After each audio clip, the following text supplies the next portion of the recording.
How do you stay motivated on a diet? How do you stay disciplined to say no to the things that you should not eat or drink when you're trying to lose weight? How do you stay excited about the same foods you've been eating for months? How do you fight through cravings and stay on track if you're trying to make long-term changes? This is one of the toughest parts of making significant changes to your diet or lifestyle. Or even if you're doing a short-term challenge or reset that causes you to make a big pivot in your eating and drinking. You will probably hit a wall where it becomes a real struggle to make the choices you've committed to and resist going back to what you want to avoid. So let's jump into this topic, and I truly hope you hear something that will be helpful for you right now if you're going through it, or helpful in the future when that time comes.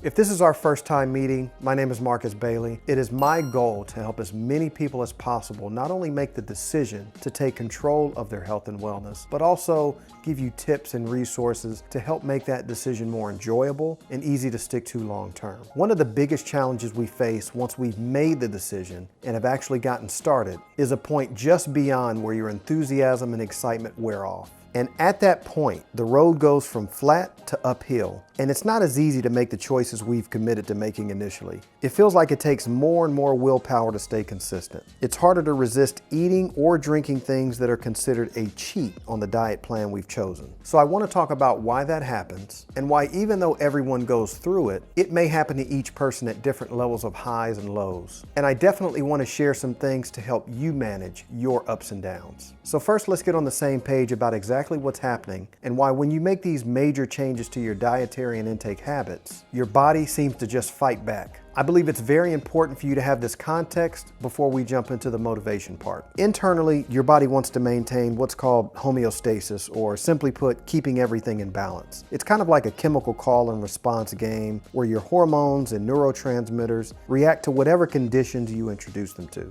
Over time, certain hormones and neurotransmitters make adaptations based off of what you repeatedly eat and drink. For example, if you have a pretty consistent eating pattern every day, at the same time, you might notice that if one day you skip one of those meals, either on purpose or on accident, that feeling of hunger creeps up right on schedule. That's based on a learned response by the hunger hormone, ghrelin. Another example would be if two people eat the exact same thing. They each may have a totally different insulin response. One person may require 3 times as much insulin to be secreted by the pancreas in order to remove the glucose from the blood that's there. That's another adaptation that your body makes over time based on the insulin sensitivity level of your liver, your muscle cells, and your fat cells. The last one we'll cover before we go to the solution part is about sugar and dopamine. Research suggests that excess sugar intake can create changes in dopamine receptors, eventually leading to a tolerance developing. That simply means it takes more of the same substance to create the same level of dopamine to get the same feeling that you did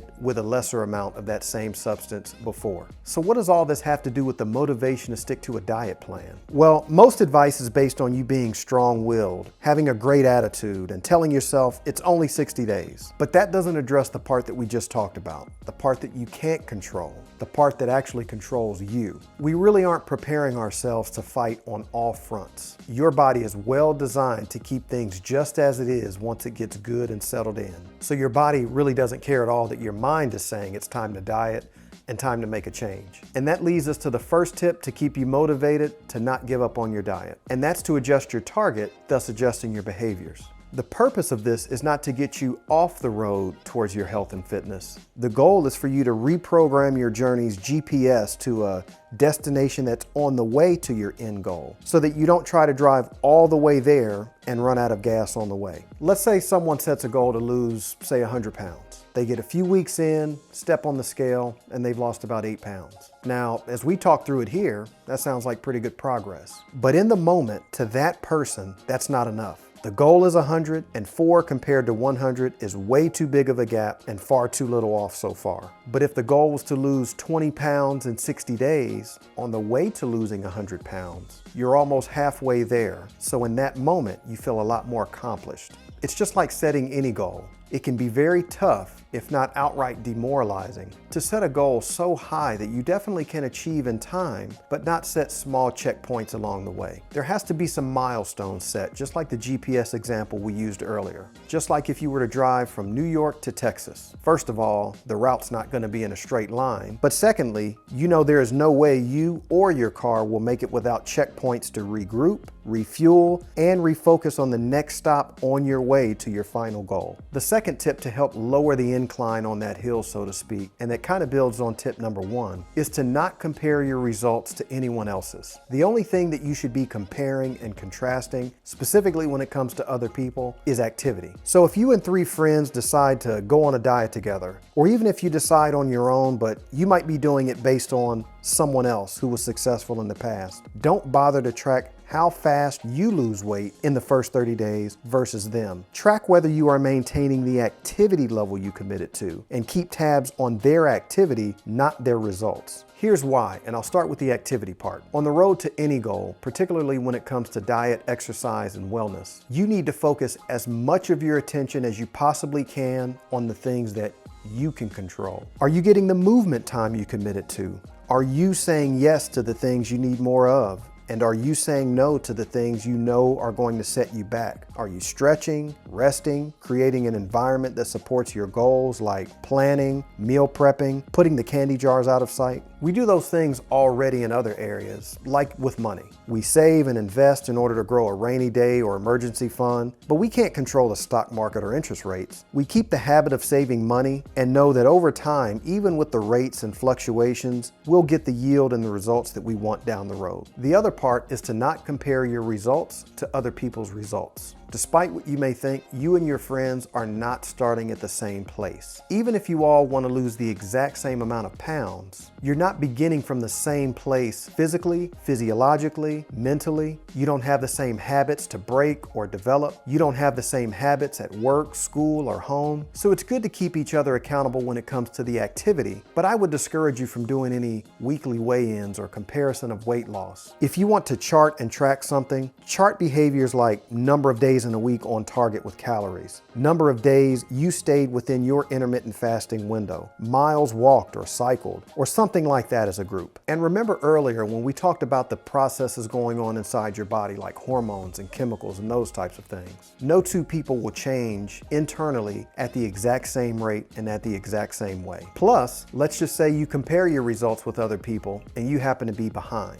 But maybe that person's been doubling up on workouts, more aggressive on diet, taking some form of medication or supplements that you're not. You may get a false sense of failure because you're not losing weight as fast. And if you are comparing in a group where you might be the only one losing weight and taking it serious, you then don't have people as committed as you so that you can then turn to for accountability. There are so many variables, so just focus on what you can control and don't focus your weight loss or fitness results with other people's. Now, tip number 3 is something that has a lot of moving parts in it and something that I will spend several videos discussing in detail. So this will be kind of a summed up version of it. The reason I'm including this is because I think it may be one of the most powerful paradigm and mindset shifts you can make to help you stay on track. Please let me know in the comments below once we get done whether this helps or if it really hits home for you. So this is based on neuroscience research that deals with the pain and pleasure principle. That principle states that people make choices based on 2 things,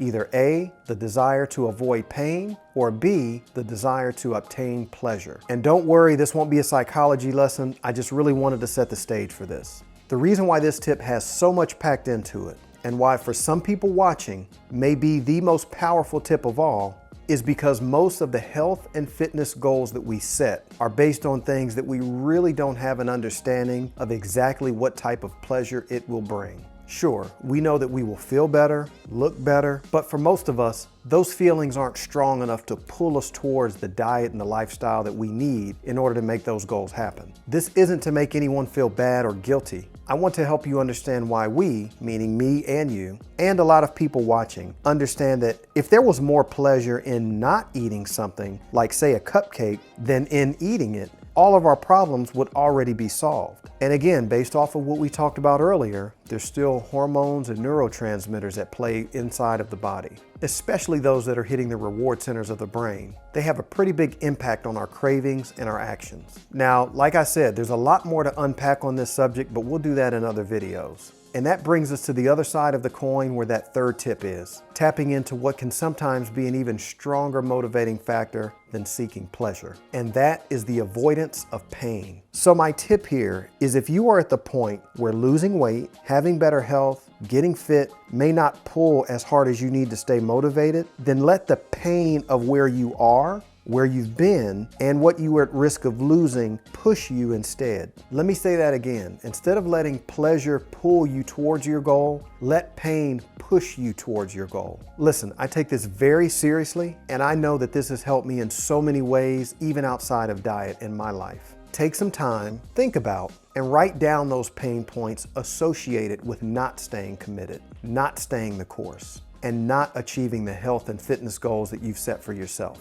It might go like this as you hit those walls, valleys, and hills on your health journey. Instead of thinking about the pounds that you want to lose, think about your family who's counting on you to beat the conditions that your weight may be causing. Instead of being pulled towards looking good in a swimsuit or a new dress, or men looking sharp in a new slim fit business suit, let the pain of seeing yourself in photos in a way that you never want to see yourself again push you towards saying no to that cheat meal, push you out of bed to work out, and push past those cravings for sugary foods. Instead of thinking about how good you want to feel at the end of your journey, think about how painful it is now, or was yesterday, to have no energy, no drive. Let that push you one more step, one more day. I wish I could be right there with you, right beside you, to tell you how powerful this was for me and how powerful it is for so many other people. I believe in positive self-talk, loving who you are, and reaching out for great things. But don't let that stop you from using something you hate, from pushing you towards something that you want and something that you deserve.